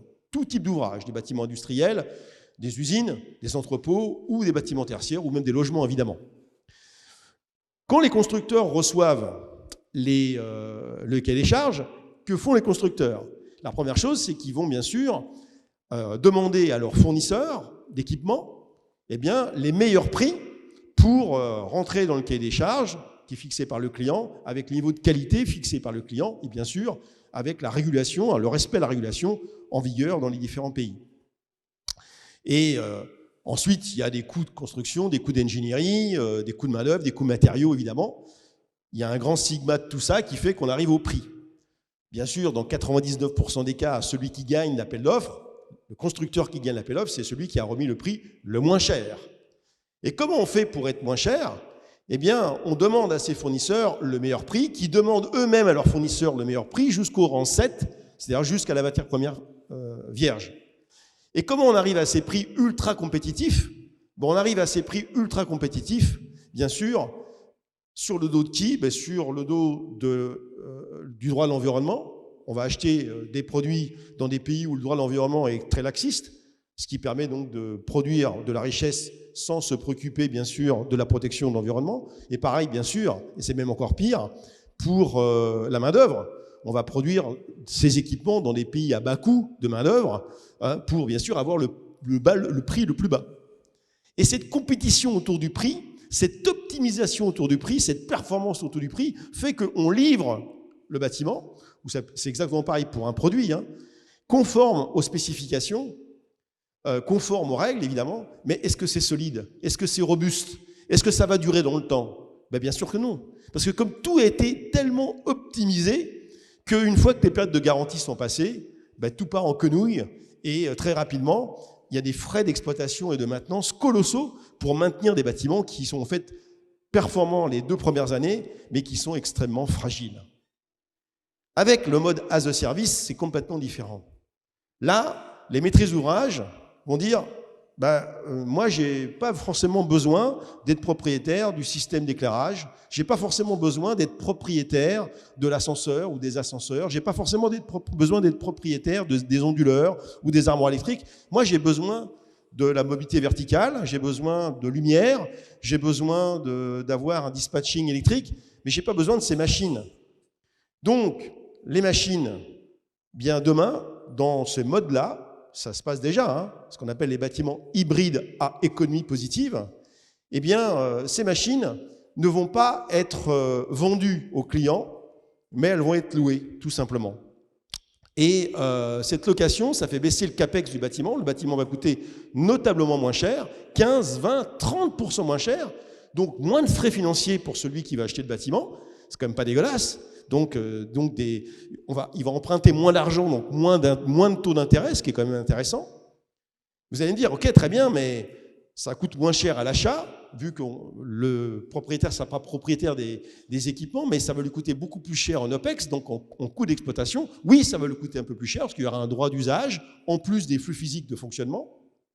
Mais, rappelez-vous ce que je vous ai dit tout à l'heure, si on arrive en même temps, et c'est ce qu'on va faire, on arrive à intensifier l'usage de l'ouvrage, en intensifiant l'usage de l'ouvrage, on va avoir des recettes d'exploitation additionnelles qui vont permettre de payer les surcroîts d'OPEX. Et résultat des courses, ça devient extrêmement intéressant d'un point de vue financier. Parce que finalement, oui, on a payé moins cher le bâtiment, on a un bâtiment qui est de bien meilleure qualité. Parce que les équipementiers qui vont passer en as a service, est-ce que vous croyez qu'ils vont vous mettre les mêmes équipements? Non, ils ne vont pas mettre les mêmes équipements. Si vous prenez l'exemple de l'ascenseur, quand on a travaillé avec les ascensoristes sur ce gilet, ils ont dit « Ah, ok, très bien, c'est moi qui finance l'ascenseur. Et je me refais la cerise économique sur son bon fonctionnement. Ah je ne vais pas vous mettre le même ascenseur. Je ne vais pas vous mettre le même l'épaisseur des tôles, les boutons poussoirs, tout. Je vais tout vous surdimensionner parce que moi, je n'ai pas intérêt à ce que ça tombe en panne. Donc, en plus, on met de la meilleure camelote, on met de la meilleure qualité et ça renforce l'expérience utilisateur et donc on a des ouvrages de bien meilleure qualité et beaucoup plus durables. Alors tout ça, c'est géré contractuellement, bien entendu. Le propriétaire de l'actif ne pourra pas venir chercher sa cage d'ascenseur en plein milieu de l'exploitation. C'est juridiquement pas possible. Il y a des juristes qui sont là, qui travaillent sur ces sujets-là. Mais c'est bien meilleur. Donc, ce système-là est beaucoup plus rentable. On gagne de l'argent. Alors, qu'est-ce qu'on fait de cet argent?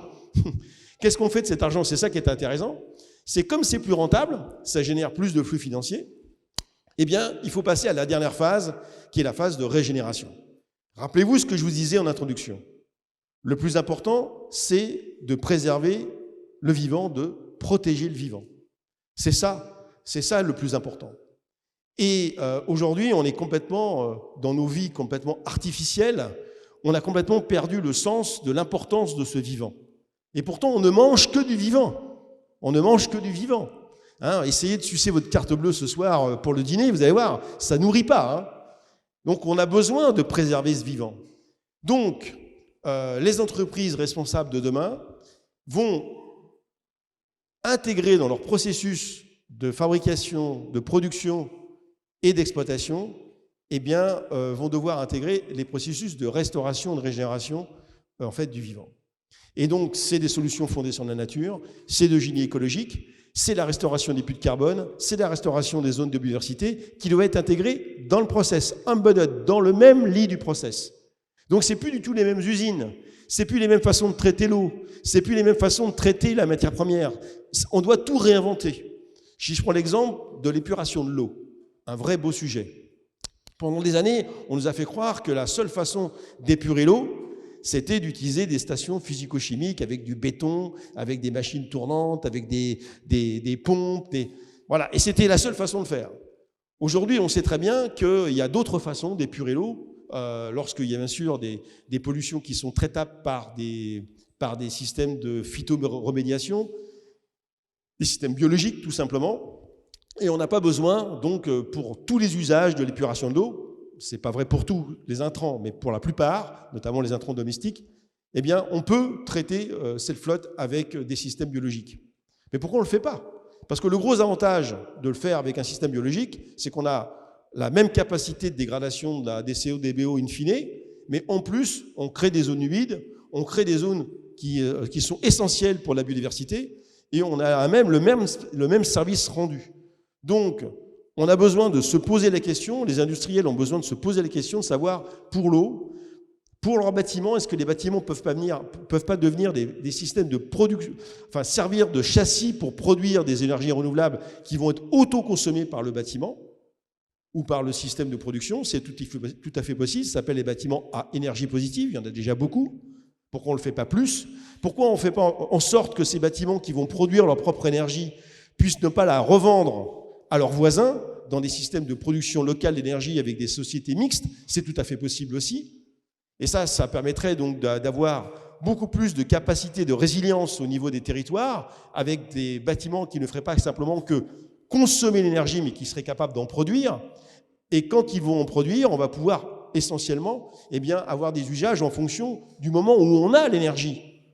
Et notamment, lorsqu'il y a du soleil, on en profitera pour faire tourner les machines à ce moment-là. C'est-à-dire qu'on va optimiser en fait l'utilisation de nos machines en fonction des capacités de charge et en fonction des capacités de production. Et c'est tout à fait possible de le faire. Et surtout qu'on va réhabiliter aussi une technique qu'on a oubliée qui s'appelle le courant continu.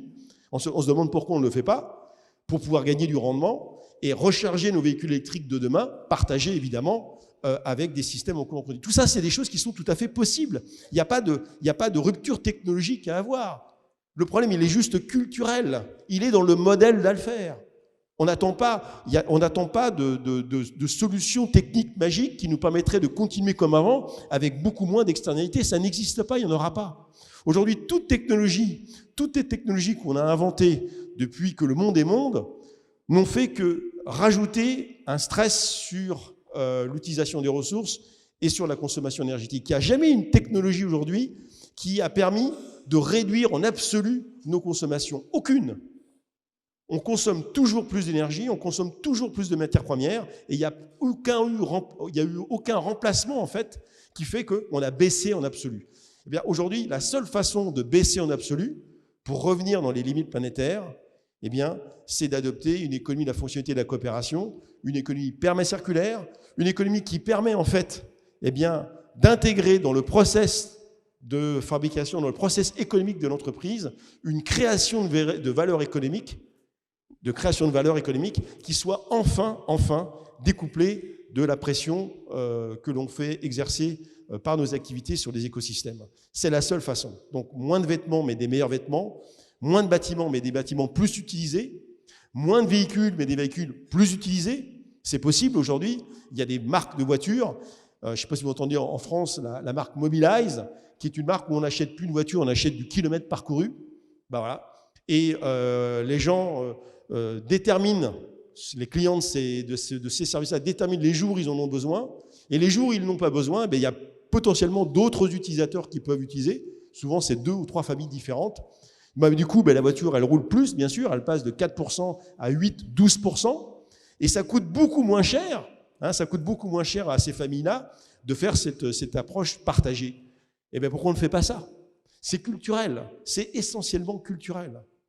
Donc, il y a une révolution à faire aussi dans les récits. Expliquer que tout ce que je viens de vous dire, ce n'est pas renoncer au progrès technologique. Il n'est pas question de renoncer, il n'est pas question de se serrer la ceinture, il n'est pas question de renoncer à quoi que ce soit.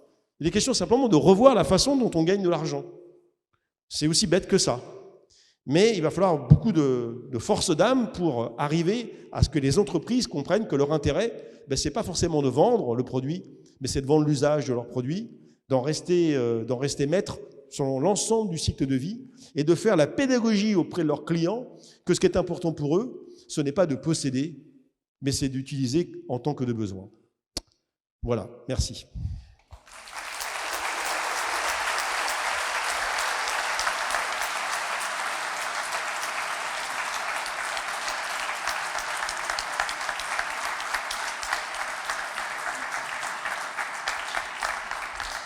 Ce que je vous propose de faire avant de passer aux questions-réponses, on vient de vous placer un QR code. Vous pouvez sortir vos équipements électroniques. Or, Stéphane n'aurait pas apprécié. Blague à part. Donc, dans l'idée avec ce QR code, vous allez tomber sur une interface, WooClap, qui va vous permettre de déposer un mot. Donc, l'idée, c'est de collecter la température de la salle par rapport à la conférence que vient de faire Fabrice, avec un mot qui est représentatif de ce que vous auriez envie de déposer. Voilà, un mot, et Fabrice réagira tout doucement sur le nuage de mots que l'on va voir apparaître dans quelques instants. Il y a déjà l'un ou l'autre mot qui t'inspire, sur lequel tu veux rebondir. On voit que partage, coopération, mutualisation, fonctionnalité, ça tombe bien, c'est ce dont j'ai parlé, donc c'est bien. Hein, ouais. C'est pas gagné, je vois que c'est pas gagné, oui, je suis d'accord avec vous, c'est pas gagné. Ouais. Ça, c'est sûr. Ouais. Ouais. On peut arrêter le truc là. Ah ouais. Parce que ça me fait mal aux yeux. Comment on l'a fait, Fermez le vote, voilà. Bah, il y a 202. Il y a le quorum là quand même, 200 là. Hein. Bah oui, partage, utilisation, et de toute façon c'est statistique ce truc-là, donc ça. Oui, pérennité, réutilisation, moins mais mieux, usage, mutualisation. Oui, c'était le but de mon speech, hein, donc vous avez bien compris, je suis content. Je suis content. Donc, alors maintenant, vous avez bien compris qu'on n'y est pas, hein, que ce qui domine aujourd'hui, c'est encore clairement l'économie linéaire, écocide, extractiviste. Alors, quelques ressources quand même, si vous voulez en savoir plus sur ces sujets. Donc, on a parlé très furtivement de l'association GenAct, qui a été créée il y a presque un an. Donc, je vous encourage, si ça vous intéresse, d'adhérer à GenAct, ça coûte pas cher. Hein. Et GenAct, c'est le Netflix de la durabilité. Hein, il y a 400 contenus apportés par 70 experts, 70 partenaires, qui expliquent comment tout ça fonctionne, concrètement, avec des exemples. Donc, si vous adhérez à GenAct, vous devenez GenActeur. Et aujourd'hui, on travaille beaucoup avec des écoles, pas avec vous encore, hein, où on propose aussi aux étudiants d'utiliser la plateforme GenAct pour apprendre à produire la valeur autrement. Donc, GenAct, c'est à la fois une plateforme de contenu, mais aussi une communauté d'agissants, des GenActeurs, qui sont des citoyens conscientisés sur ces sujets et qui essayent, dans leur sphère d'influence, dans leur organisation, dans leur entreprise, d'essayer de faire advenir ces nouveaux modèles à visée régénérative, qui sont basés, bien sûr, sur l'économie à fonctionnalité et la coopération. Alors, il y a bien sûr d'autres leviers à intégrer si on veut que ça fonctionne, notamment, bien sûr, comme ça a été dit en introduction, d'avoir des représentants des droits de la nature au conseil d'administration.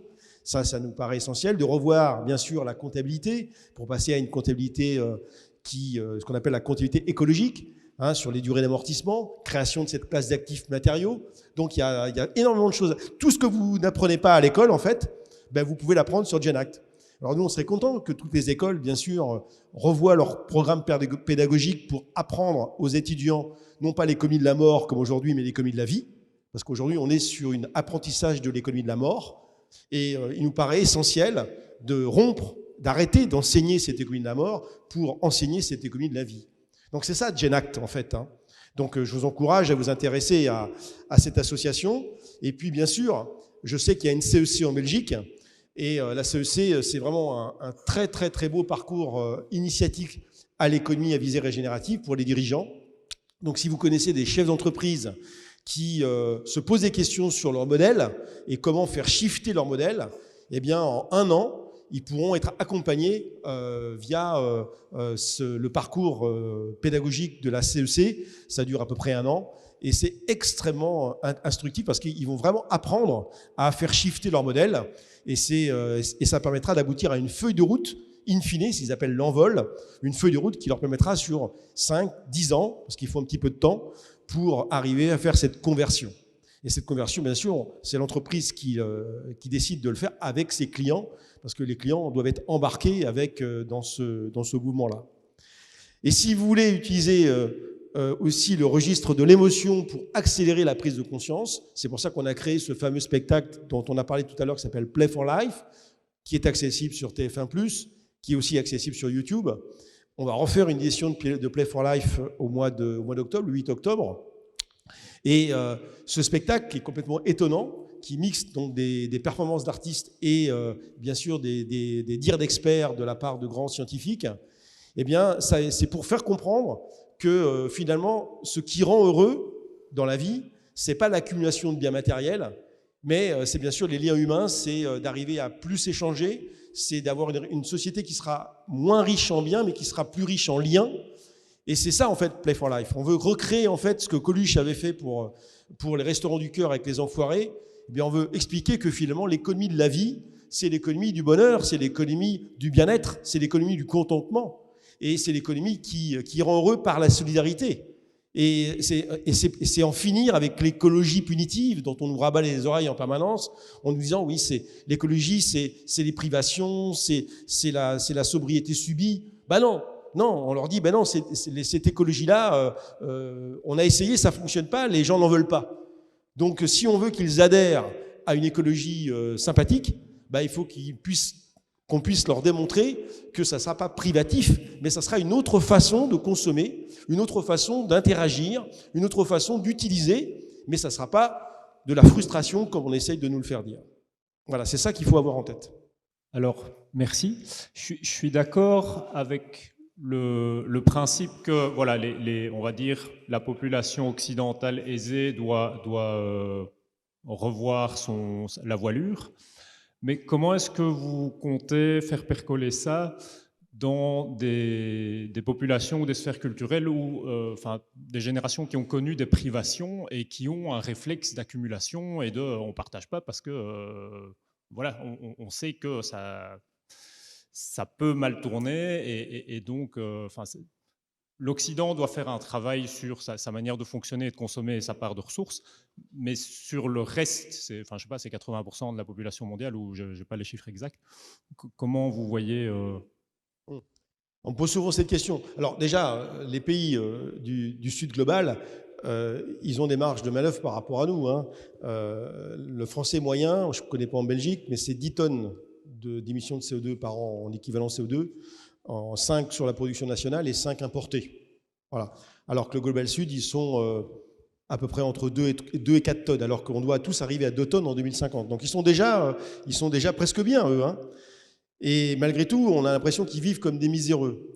Le pire de tout, ce serait qu'ils copient notre système nos modes de vie. Parce que si c'était le cas, alors là, c'est vraiment la fin du monde très rapidement.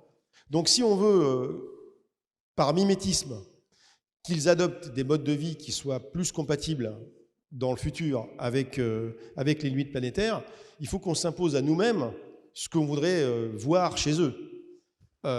Et si on ne le fait pas nous-mêmes, c'est sûr qu'ils vont dire, attendez, ils continuent de se gaver comme des malades et ils nous empêcheraient de le faire. Donc la meilleure façon pour nous, je pense, et globalement on a tout y intérêt parce qu'on est sur la même planète, on a tout intérêt à s'imposer à nous-mêmes ces changements structurels pour avoir l'espérance qu'ils finissent par nous copier. Je crois beaucoup au mimétisme. Et s'il y a vraiment un autre pays qui va être très rapidement intéressé par ces modes de vie-là, donc l'économie à visée régénérative, c'est le Japon. Parce que le Japon partage avec l'Europe exactement les mêmes caractéristiques. Au Japon, il n'y a pas de matières premières. C'est petit le Japon. Hein. Il n'y a pas de ressources fossiles. Et donc, on va essayer de travailler avec les Japonais. Et quand les Japonais, par contre, ils ont un gros avantage par rapport aux Européens, c'est que nous, on n'arrive jamais à se mettre d'accord. Les Japonais sont beaucoup plus disciplinés. Et je pense que si on a la chance d'avoir un grand pays comme le Japon qui passe à l'économie de la fonctionnalité de la coopération, je rappelle que RICO est une entreprise japonaise, eh bien ça peut être un game changer énorme. Donc de toute façon, le monde n'a jamais changé globalement, ça n'est jamais arrivé. C'est toujours des petits groupes d'individus, Margaret Mead, hein, ultra motivés, qui finissent par créer une espèce de hola de la vertu. Hein, quand la hola a été créée en 1951, dans un stade de baseball américain, c'est 3 jeunes étudiants qui ont dit « Tiens, on va essayer de faire lever tout le stade ». Il n'y avait pas de téléphone portable, il n'y avait pas de sono, il n'y avait rien. Ils ont juste demandé à leur voisin de gauche de se lever au moment où ils se levaient, puis demander à leur voisin de gauche de se lever au même moment. Et donc, ils ont créé un mouvement comme ça. Ben, soyons, nous, en Europe, ceux qui déclenchent la hola de la vertu écologique.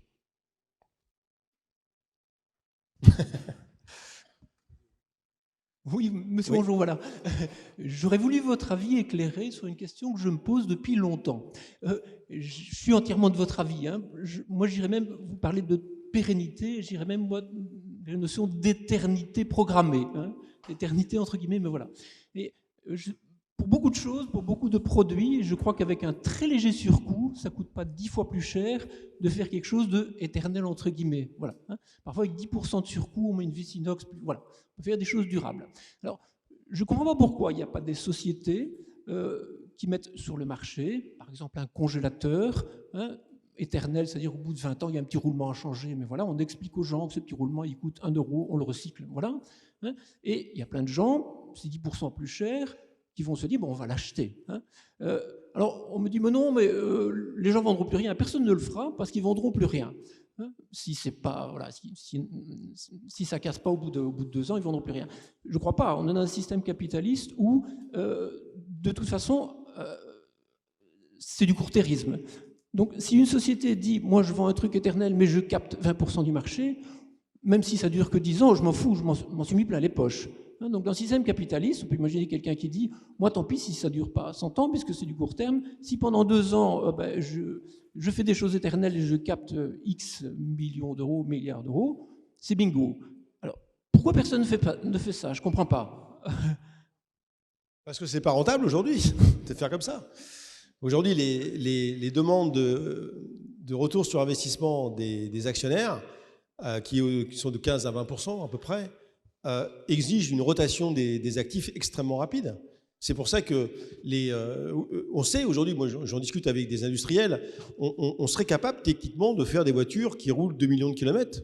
On serait capable de le faire. D'ailleurs, les Cubains le font depuis déjà des décennies. Hein. Mais on ne veut pas forcément rouler dans les voitures cubaines. Hein, vous voyez ce que je veux dire. Donc, je pense qu'il y a besoin de générer des flux financiers pour payer quoi? Pour payer les salaires, pour manger, pour payer les services publics. Donc, le but, ce n'est pas qu'on devienne propriétaires tous de produits ultra durables pour nous-mêmes. Ça n'a pas de sens. Il faut que l'industriel qui a produit ces produits ultra durables reste propriétaire de ces produits et qu'on les utilise en tant que locataire provisoire de ces produits, ça nous paraît essentiel, et qu'on puisse aussi partager ces produits, parce que autant votre congélateur, vous allez dire, je ne vais pas partager mon congélateur, ça n'a pas de sens. Par contre, regardez bien autour de vous tous les produits dont vous n'avez pas un usage potentiellement exclusif. Regardez tous les produits de bricolage. C'est vrai, on n'a pas besoin... Est-ce que c'est vraiment important pour vous, pour votre ego, d'être propriétaire exclusif de votre visseuse, de votre perceuse, de votre taille-haie? Personnellement, j'en ai rien à foutre, moi, si quand j'ai besoin d'un taille-haie 2 fois par an, si j'ai une échoppe qui est spécialisée dans l'allocation des taille-haies ou qui me l'amène au bon moment, et je l'utilise et puis je la rends, et puis c'est remis en état pour être reloué une 2e fois. Aujourd'hui, intellectuellement, franchement, je peux me passer d'un taille-haie dans mon garage, c'est tout à fait possible. Eh bien, il faut qu'on apprenne cette économie du partage, cette économie de l'usage. On n'a pas l'habitude de ça, on est dans un mode accumulatif, mais il va falloir qu'on apprenne à faire autrement, parce que dans toutes ces machines-là, qu'on utilise très très peu, il y a beaucoup de matières premières dont on va avoir besoin pour des usages essentiels. Bonjour Hugues, merci pour votre exposé. Une question sur le modèle économique. Donc, entièrement d'accord que c'est culturel le fait que les personnes veulent être propriétaires de leurs biens. Donc en gros, le modèle économique dit on transfère la propriété des personnes vers des sociétés. Première question, première interrogation que j'ai, c'est qu'en est-il sur la résilience des personnes en cas de problème, comme on a eu au Covid? Je pense que le fait qu'on soit à un moment donné ou en cas de guerre, on sait tous que lors de la Deuxième Guerre, tout le monde avait fait ses provisions, qui est quelque part une capitalisation que l'on crée. On n'est donc plus sur... on n'a plus la propriété. Ce sont les sociétés qui ont la propriété. Reprenons l'exemple du cuivre. Donc on fait des moteurs électriques avec du cuivre. Avec le système économique dans lequel on vit aujourd'hui, qu'en est-il d'une dérive éventuelle? Au lieu d'obtenir la valeur de la société sur base de ce qu'elle est cotée en bourse, ne va-t-on pas dévier sur la valeur d'une société, comment est coté le cuivre en bourse? Oui. C'est exactement ce qui va se passer. Nous, ce qu'on veut créer, une classe d'actifs matériaux, c'est une classe d'actifs qui va permettre donc de permettre à l'entreprise de mettre à l'actif de son bilan les matières premières essentielles qui lui servent pour fabriquer ses produits. Et ça lui permettra d'avoir une valeur matérielle réelle, alors qu'aujourd'hui, c'est du goodwill, c'est très immatériel. Et les banquiers qui vont prêter de l'argent à ces entreprises-là pourront prêter de l'argent avec une valeur matérielle chez l'entreprise qui sera vraiment réelle. Donc, les entreprises qui auront un stock de matières premières dans leur patrimoine, qui sera d'ailleurs stocké chez leurs clients gratuitement, ah oui, parce que les produits sont dispatchés, aura quand même une solidité financière bien meilleure. Et moi, je pense qu'au contraire, les entreprises qui vont adopter aujourd'hui, tous les économistes qui travaillent avec nous sur ces sujets sont formels. C'est vraiment l'intérêt aujourd'hui à la fois de nos pays, de nos États, qui ne disposent pas de matières premières, vous le savez. On a intérêt à avoir des entreprises qui restent propriétaires des matières premières essentielles pour accroître leur solidité financière. Parce qu'aujourd'hui, sinon, il n'y a plus rien. Il n'y a plus rien. Donc, on a besoin de réasseoir la solidité financière sur des actifs physiques réels. Aujourd'hui, on est sur du goodwill, on est sur du immatériel pur, et ça, c'est extrêmement fragile. Je vous rappelle qu'avant Bretton Woods, on ne pouvait pas faire de la création monétaire s'il n'y avait pas l'équivalent en étalon or à côté. Vous ne pouviez pas le faire. Et après, avec l'informatique, avec la financiarisation, on a pu créer de l'argent sans contre-valeur. Mais c'est une convention humaine, tant qu'on a confiance, ça marche. Mais le jour où on n'a pas confiance, on n'a plus confiance dans l'argent, parce qu'il y a beaucoup d'inflation, bah c'est une catastrophe. Donc je pense qu'on a besoin de réinscrire l'économie dans le réel. Ça, c'est vraiment très important. Et quand je dis qu'il faut passer à l'économie d'usage, on n'en est pas encore à faire de l'économie de fonctionnalité sur les slips, sur les chaussettes. Non, on n'en est pas là. Pour qu'on arrive à s'en sortir, ce serait de passer à l'économie d'usage sur les infrastructures déjà, ça c'est tout à fait possible, et sur les équipements qui sont les plus chargés en fait en technologie, en matières premières. C'est déjà beaucoup. Est-ce qu'on a vraiment besoin d'être propriétaire à vie de sa voiture, alors qu'on sait très bien que quand on va changer de voiture, eh bien on va revendre sa voiture, on va donner la casse. On peut très bien être utilisateur d'un véhicule sans être propriétaire des matières premières qui composent ce véhicule. On peut très bien faire la dissociation entre le véhicule, une fois qu'il est opérationnel, et les équipements qu'il compose. C'est l'histoire de la nue propriété, de l'usufruit, c'est exactement la même chose. Donc, le but, c'est pas vraiment de faire de la restriction de liberté, hein, c'est pas ça du tout. C'est se dire, voilà, les matières premières, moi, quand je suis au volant d'une voiture, ce que je veux, c'est pouvoir me déplacer. J'en ai rien à foutre de savoir que je suis propriétaire de la bobine du cuivre, je m'en fous. Si ça reste la propriété de l'équipementier, je m'en fous. Ce que je veux, c'est que ça fonctionne. Et ça, je pense qu'il faut vraiment qu'on fasse une révolution copernicienne dans nos têtes, en disant, voilà, c'est pas utile d'être propriétaire de tout, parce que ces ressources sont rares, donc on a intérêt à laisser ces matières premières aux industriels qui en ont besoin pour continuer de fabriquer ces produits. Oui, bonsoir. J'ai une question concernant, c'est un peu dans la même veine, concernant le bâtiment.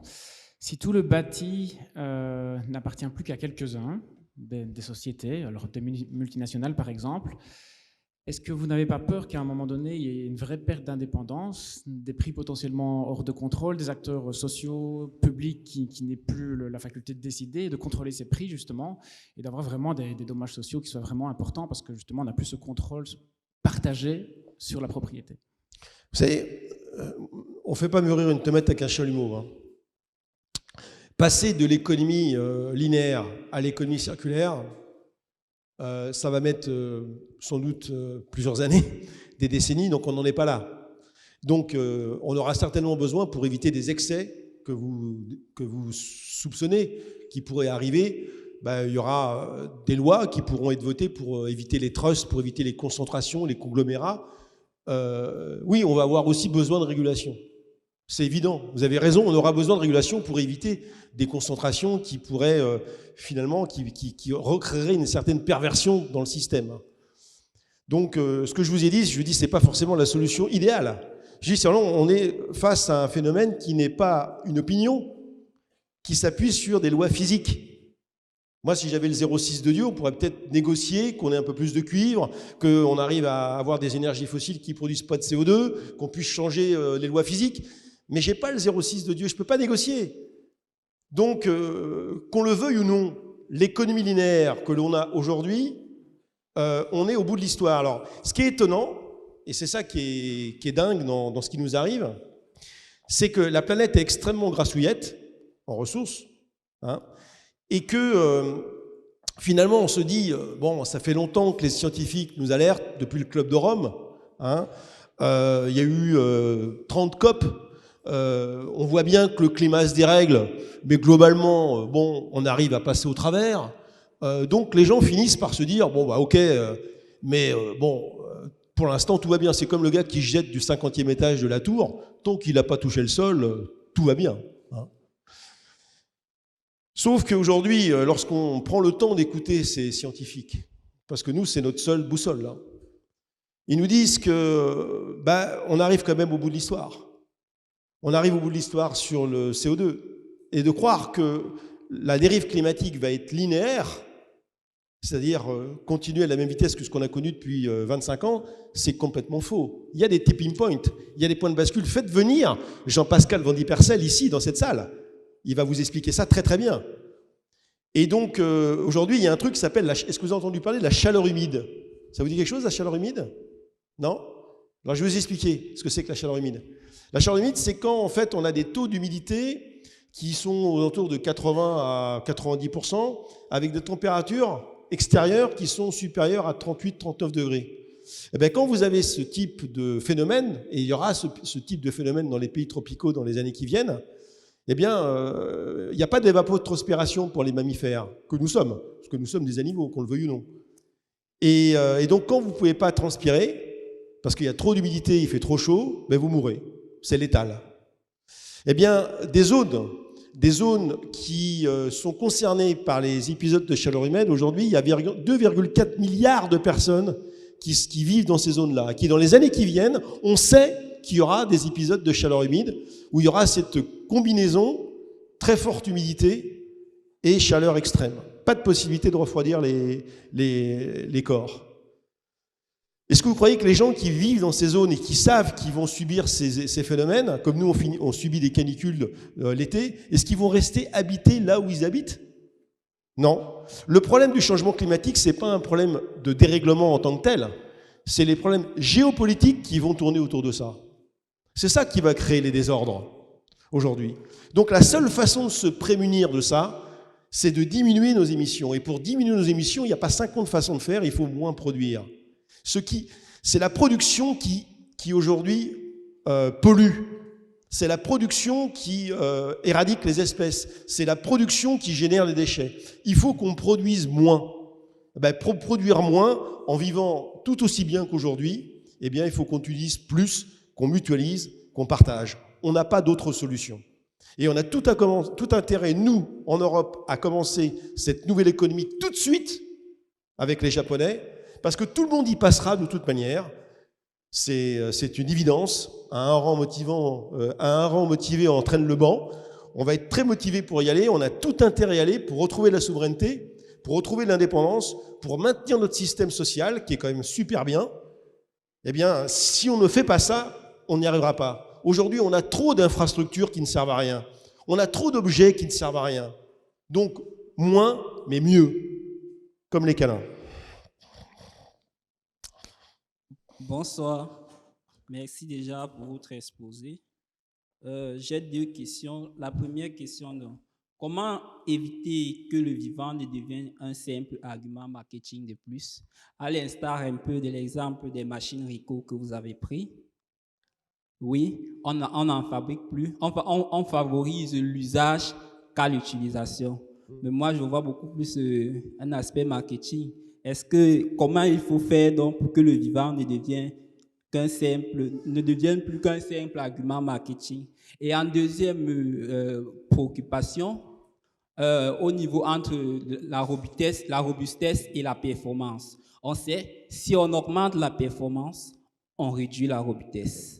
Maintenant, s'il y a de la robustesse, forcément, il n'y aura plus la performance.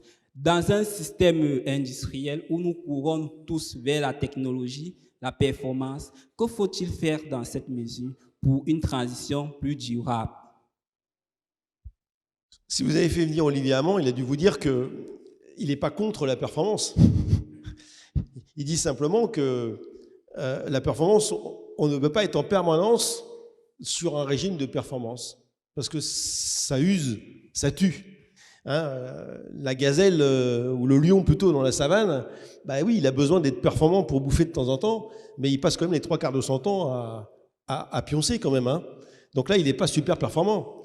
Donc nous, on nous a fait croire qu'il fallait, depuis qu'on est tout petit, il fallait être premier à l'école, il fallait réussir les concours, il fallait être toujours performant, tout le temps, il fallait travailler comme des bêtes, il faut produire un maximum, produire, améliorer le chiffre d'affaires. Je ne compte même pas le nombre de séminaires où il fallait vraiment démontrer qu'un bon concurrent, c'est un concurrent mort, c'est ce que pensent de nous nos concurrents. Il fallait, toute sa vie, il faut être performant. C'est ça, vivre? Non. Moi, je trouve que c'est pas ça, vivre. Donc, aujourd'hui, les jeunes commencent à en avoir ras-le-bol de ce type de discours.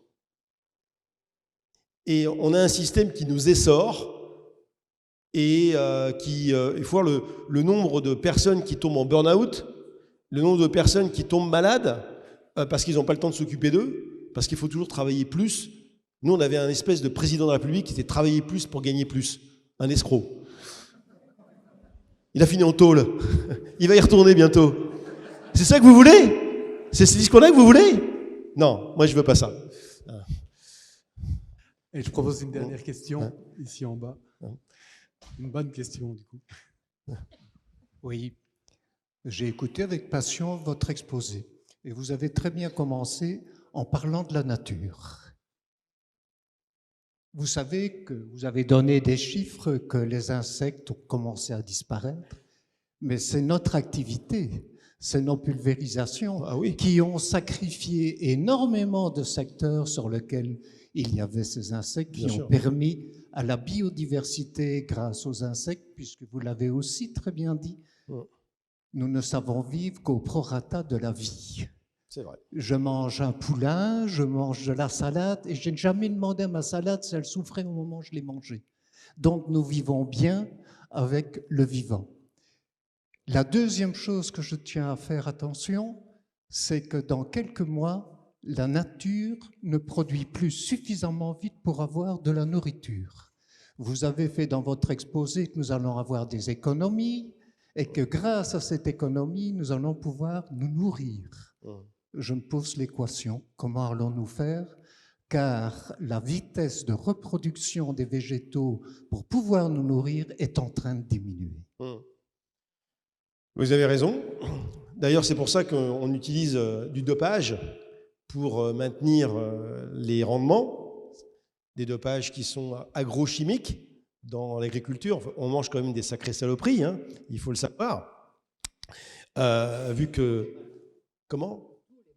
D'où les maladies, absolument. On sait très bien que le cocktail pesticides et tout ce qui finit en sida d'ailleurs, c'est l'effet cocktail qui rend les gens malades et qu'on a une explosion des cancers. Aujourd'hui, et même des cancers chez les moins de 30 ans, c'est complètement dingue.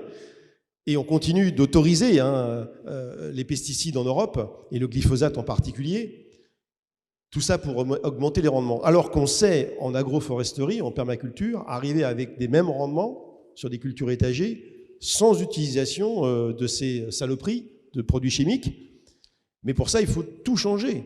Et il faut au moins une dizaine d'années pour redonner la fertilité à la terre, qui a complètement perdu la sienne, parce qu'en fait, la fertilité n'est plus apportée par la terre en tant que telle, mais apportée par les intrants qu'on lui rajoute quand on fait les semences.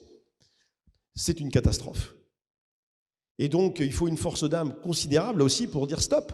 On peut produire de la nourriture en qualité, en quantité, et retrouver les nutriments des pommes qu'il y avait il y a une centaine d'années, à condition, bien sûr, d'avoir de la régulation. C'est ce que j'ai dit tout à l'heure.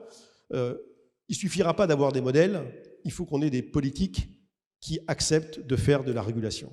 Et il faut ne pas se tromper dans la façon dont on va mettre les bulletins dans l'urne dans les années qui viennent.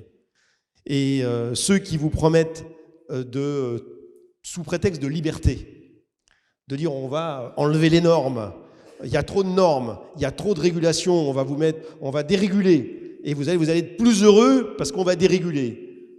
Ça s'appelle les fascistes qui disent ça, au profit d'ailleurs de quelques grands capitalistes. On a besoin de plus de régulation, monsieur. On a besoin d'interdictions pures et simples. Mais pour que ces interdictions soient acceptées, il faut proposer une alternative. S'il n'y a pas d'alternative, là c'est punitif. Donc moi je pense qu'on peut manger, et on doit manger mieux, si on décide un grand plan, comme il y a eu le plan Marshall à la sortie de la guerre. On dit voilà, en 10 ans, on arrête les pesticides en Europe, parce que d'abord ça nous coûte une blinde d'acheter du gaz russe pour faire des engrais azotés. On arrête, mais pour ça il faut accompagner les agriculteurs sur une longue période pour éviter que, bien sûr, il y ait des problèmes. Mais par contre, il faut se tenir à ces plans-là. On a besoin de refaire de la planification. On ne peut pas changer un système industriel en claquant des doigts, ça ne marche pas comme ça.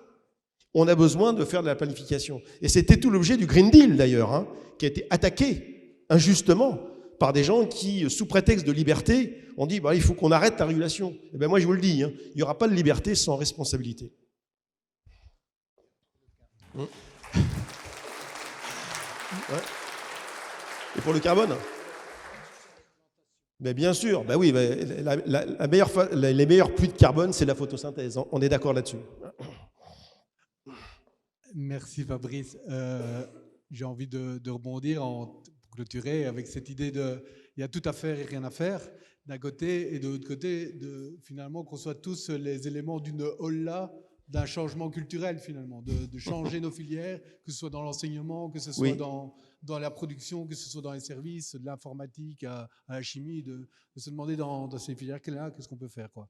Merci encore Fabrice, bravo. On peut applaudir encore une fois pour cette conférence.